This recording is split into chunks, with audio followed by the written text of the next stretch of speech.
مفتی طارق مسعود special. آپ تھوڑی دیر کے لیے تصور کر لو، آپ کو کسی خوبصورت باغ میں لے جا کے چھوڑ دیا جائے جس میں نہریں بھی ہوں، پانی کا شور بھی ہو، آبشاریں بھی ہوں۔ مالدار لوگ پنجاب میں کیا کرتے ہیں، جا کے مری سائڈ، گلگت، ہنزا وغیرہ کی طرف زمینیں خرید رہے ہوتے ہیں، جن کے پاس بہت پیسہ ہے، یا 2 مہینے گرمیوں کے وہاں نکالیں گے ہم۔ لیکن مسئلہ کیا ہے کہ جتنی بھی عیاشی کے سامان آپ اس دنیا میں جمع کر لیں، آپ کی باڈیز ایک حد تک آپ کا ساتھ دیتی ہے، اس کے بعد باڈی انجوائے نہیں کر سکتی۔ کتنے پراٹھے کھا لو گے آپ، کتنے پھل کھا لو گے، شادیاں کتنی کر لو گے؟ ایک وقت آئے گا آپ کہو گے مفتی صاحب شادی کے علاوہ کوئی اور ٹاپک بتاؤ یار۔ انسان کے جو جسم ہے نا، اس میں خواہشات کو پورا کرنے کی صلاحیت محدود ہے۔ تبھی تو آپ دیکھیں یہاں جو بہت زیادہ مالدار ہوتے ہیں، کوئی زیادہ عیاشیوں میں تھوڑی ہوتے ہیں وہ لوگ۔ یہ سمجھتے ہیں کہ جو کروڑ پتی لوگ ہیں نا، یہ بہت عیاشی کر رہے ہیں، کوئی بہت نہیں کر رہے ہوتے، کیونکہ زبان ان کے پاس وہی ہے، ایک زبان ہے جس میں کتنے ٹیسٹ کر لیں گے وہ، بلکہ یہ عیاشی کم کر رہے ہوتے ہیں، ان کو بھوک لگتی نہیں ہے، پہلے ہی کھا لیتے ہیں۔ یہ نہیں یہی بات میرا خیال ہے۔ بھوک کے وقت دال کے ساتھ روٹی میں جو لذت ہے نا، وہ بغیر بھوک کے پیزا کھانے میں نہیں ہے۔ اور یہ جو نیچرل لذتیں ہیں نا، ان کا کوئی آلٹرنیٹ دنیا میں نہیں ہے۔ ایک آدمی کو آپ لینڈ کروزر دے دیں، صبح شام اس میں گھوما کرے وہ، لیکن اس کو بھوک لگنا بند ہو جائے، وہ کہے گا مجھ سے میری لینڈ کروزر لے لو، V8 لے لو، اور اپنا پیٹ مجھے دے دو کہ اس میں بھوک لگا کرے مجھے۔ ابھی آپ لوگ کو میرا خیال ہے بھوک لگ نہیں رہی، مجھے لگ رہی ہے۔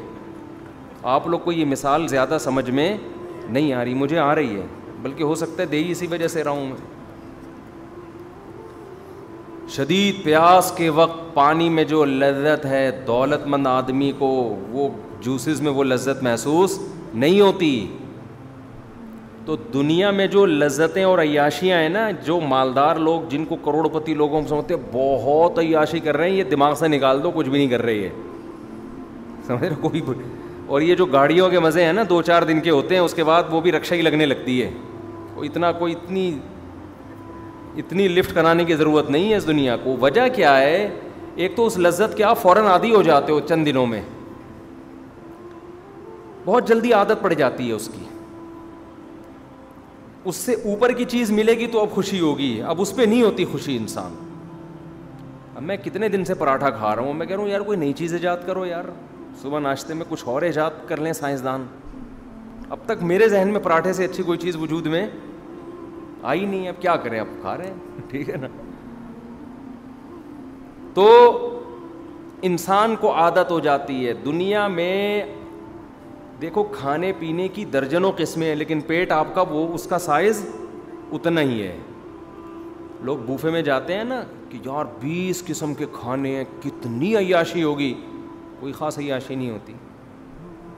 وہی آپ کی لذت کا ایک ڈش جو آپ کو دل چاہ رہا ہو کھانے کا، وہ آپ کے سامنے آ جائے، اس میں بھی وہی مزہ ہے جو 20 قسم کی چیزوں میں، ایک نوالا وہاں سے، ایک نوالا وہاں سے، ایک نوالا وہاں سے۔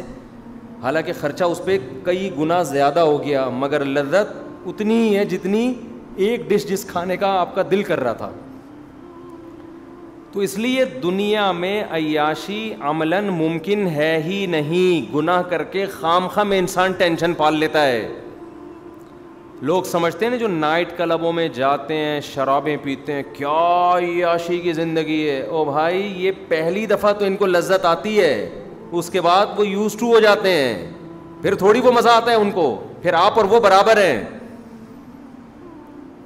پھر وہ اور آپ کیا ہیں، بلکہ ان کے لیے ایک الگ ٹینشن کہ اب ان کا معیار اونچا ہو چکا ہوتا ہے، اب ان کو روزانہ وہ چیزیں چاہیے، نہیں ملے گی تو وہ ٹینشن میں جائے گا، آپ نہیں جاؤ گے ٹینشن میں۔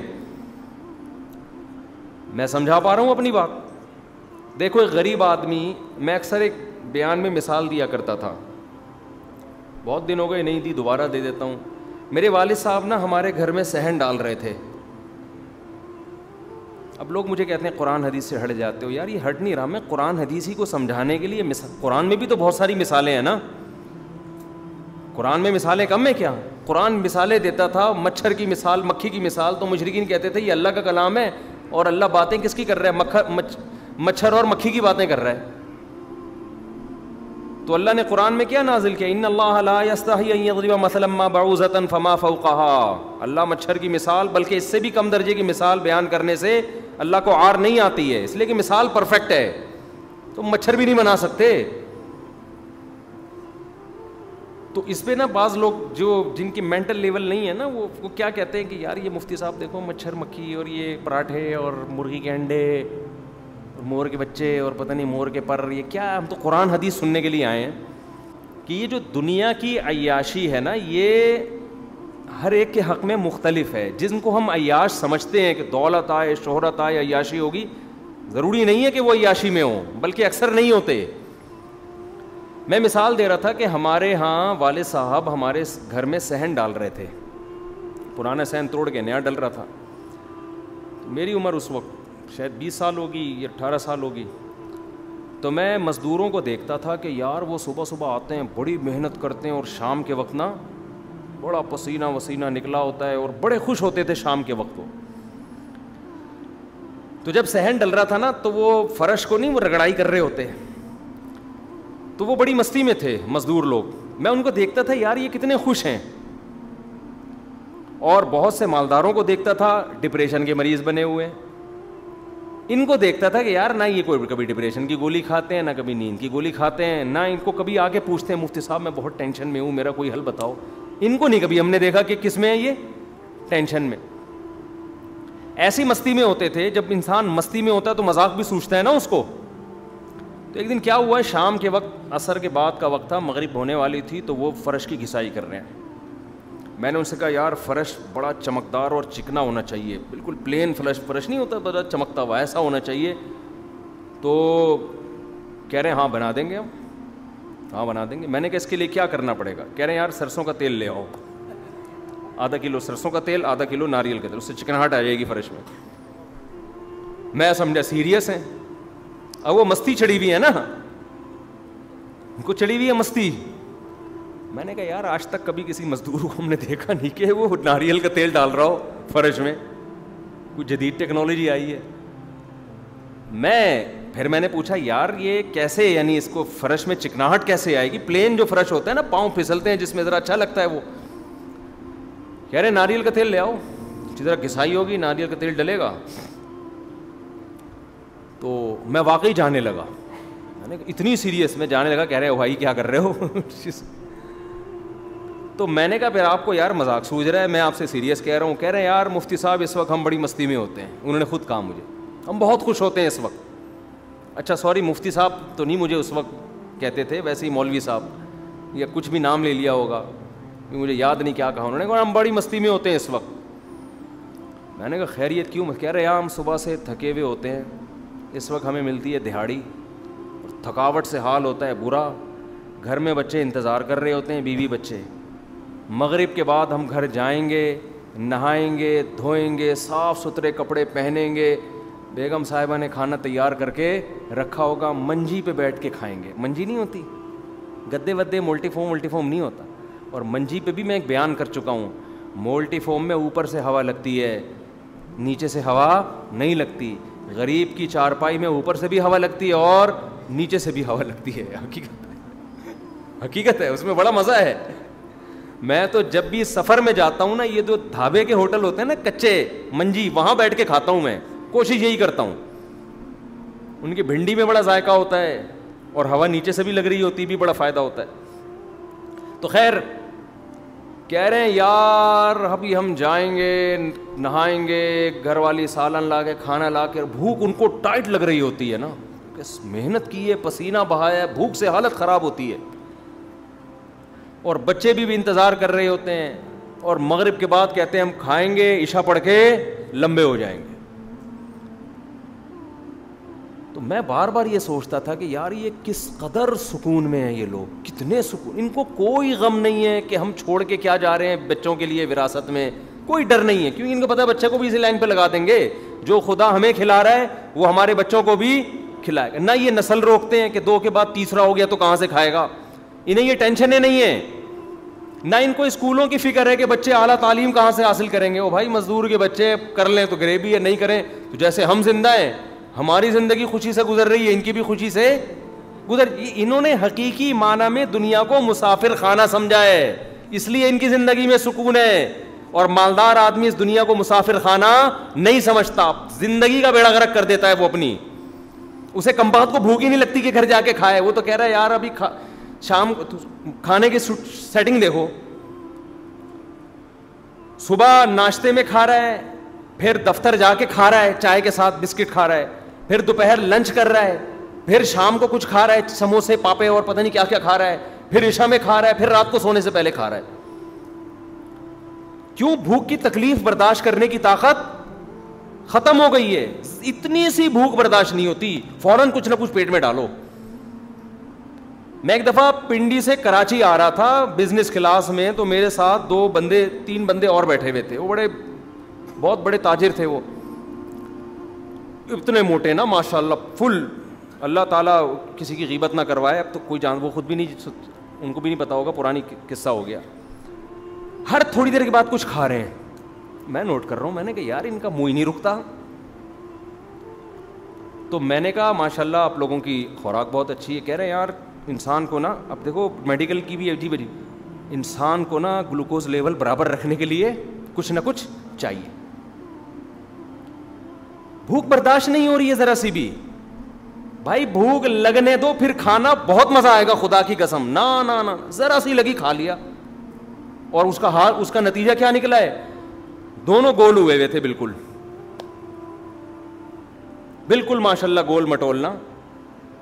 تو 10 بیماریاں آگے کھڑی ہوئی ہوں گی جو آپ کی ساری چیزیں چھڑوا دیں گی. جو آپ کاربوہائیڈریٹ, وہ کہہ رہے ہیں اناج ضرور جانا. پھر روٹی بھی کھائی نا انہوں نے, پہلے بسکٹ پھر روٹی کے ٹائم پہ ڈٹ کے ماشاءاللہ روٹی کھا. میں تو آبزرو کر رہا ہوں, تو لوگوں کو میں دیکھ رہا ہوتا ہوں کس کے سر پہ وال ہیں کس کے سر پہ نہیں ہے, سب نوٹ کر رہا ہوتا ہوں. تو میں نے کہا دیکھو پتہ نہیں ان لوگ کو کس نے کیا پٹیاں پڑھا دی ہیں. اگر دیکھو میڈیکل سائنس اسلام کا مقابلہ نہیں کر سکتی.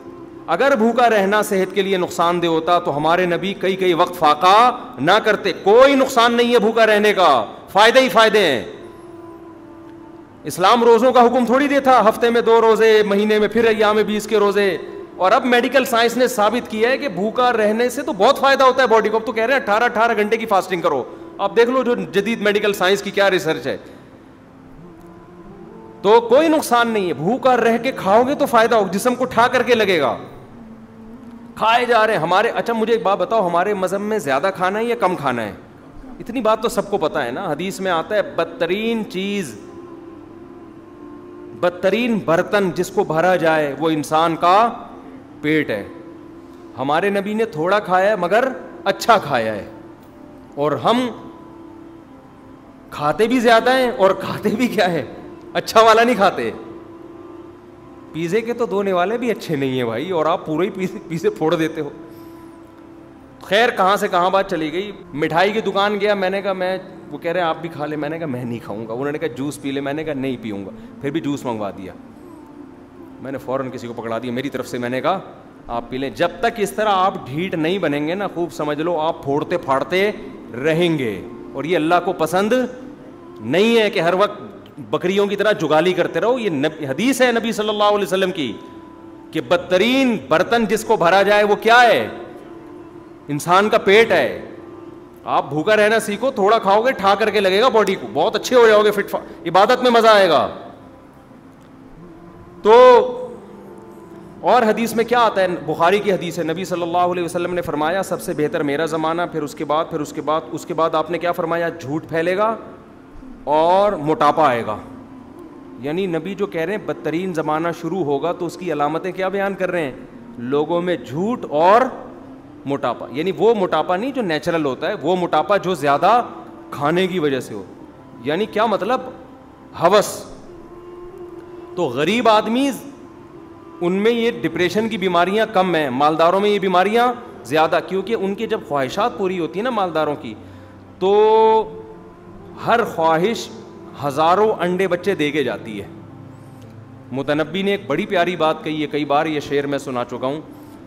ما قضى احد منها لبانته ولن انتهى عرب الا الى عربی. کیا خاندانی شعر کہا ہے متنبی نے. ہمارے حضرت یہ شعر بہت پڑھا کرتے تھے اور ایسے درس سے پڑھتے تھے, مزہ آتا تھا بالکل. فرمایا متنبی شاعر نے کہا کہ اس دنیا میں کوئی شخص ایسا نہیں ہے جس نے اپنی خواہشات پوری کر لی ہوں اور وہ آرام سے بیٹھا ہو, یار میرے ماشاء اللہ سارے مزے میں نے اڑا لیے, اب مجھے اوپر سے کہہ رہا ہوگا ٹی وی میں آ کے ماشاء اللہ اللہ کا دیا سب کچھ ہے, میں بہت خوش ہوں, ساری چاہتیں میری پوری ہو گئی ہیں. انٹرویو میں بھی یہ کہہ رہا ہوگا, اندر سے کہہ رہا ہوگا یار وہ یہ بھی نہیں ہوا, یہ بھی نہیں ہوا, اور یہ بھی میری چاہت ہے, یہ بھی ہو جائے, یہ بھی ہو جائے, یہ بھی ہو جائے. اندر سے نا خواہشات کے بہت ساری چاہتیں ہوں گی, تو ٹینشن دیں گی وہ ساری چاہتیں. تو ما قضا احد منها لبانته, اس دنیا میں کسی نے اپنی خواہش کو پورا نہیں کیا. اب سوال پیدا ہوتا ہے کہ بہت سے لوگ جو چاہتے ہیں وہ مل جاتا ہے ان کو. تو اگلے شعر کے اگلے مصرے میں متنبی نے سوال کا جواب دیا. ارے آپ کہہ سکتے ہو یار میرا دوست امریکہ جانے کی خواہش تھی وہ تو چلا گیا, اس کی لندن جانے کی خواہش تھی وہ تو چلا گیا, اس کی وہاں سیٹنگ چل رہی تھی, شادی کی خواہش تھی وہاں اس کی ہو گئی, اس کی اولاد کی خواہش تھی اس کی اولاد ہو گئی. تو کہاں کہہ رہے بھائی کسی کی خواہش پوری نہیں ہوتی, ہوئی تو ہے, فلاں کی بھی ہو گئی, فلاں کی بھی خواہش پوری ہو گئی, فلاں کی بھی خواہشات پوری ہو گئیں.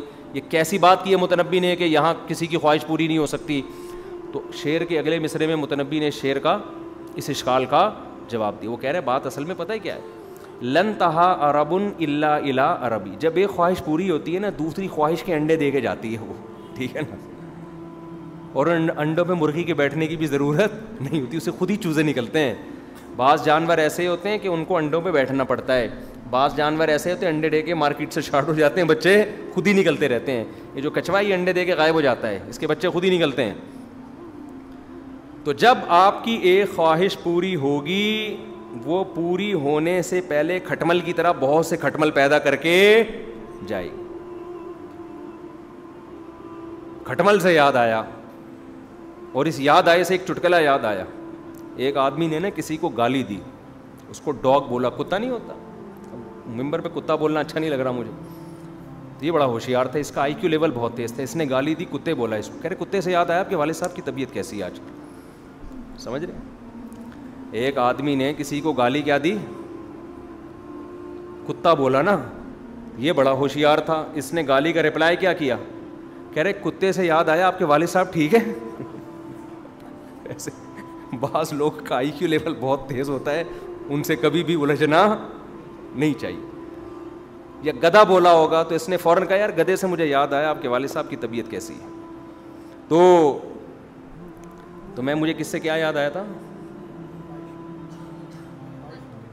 جو خواہشات ہیں نا, وہ ایک خواہش جب پوری ہوتی ہے تو کھٹمل آپ ایک ماریں گے نا, کھٹمل کو قتل کرنے کی خود ہاتھ سے کبھی بھی حماقت نہ کریں.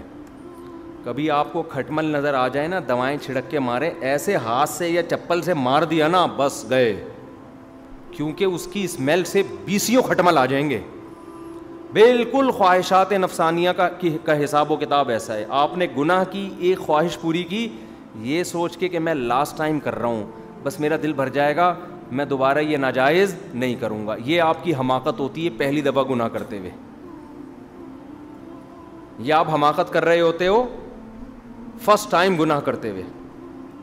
بس ایک دفعہ خواہش پوری کی اور وہ خواہش اس وقت پوری ہو جاتی ہے, اس کے بعد اتنے انڈے بچے, جیسے ایک کھٹمل آپ نے مارا اور 20 کھٹمل اس کے بلڈ کی خون کی اسمیل سن کے آ جاتے ہیں. پھر ایک سب کو مارو گے تو 20 ضرب 20, صحیح ہے نا, پھر ان کو مارو گے تو 20 ضرب 20. اس کا طریقہ یہ ہے کہ کمرہ بند کر کے اسپرے چھڑکو اور اس کو بند کر دو بالکل, ایسے ہاتھ سے نہ مارو.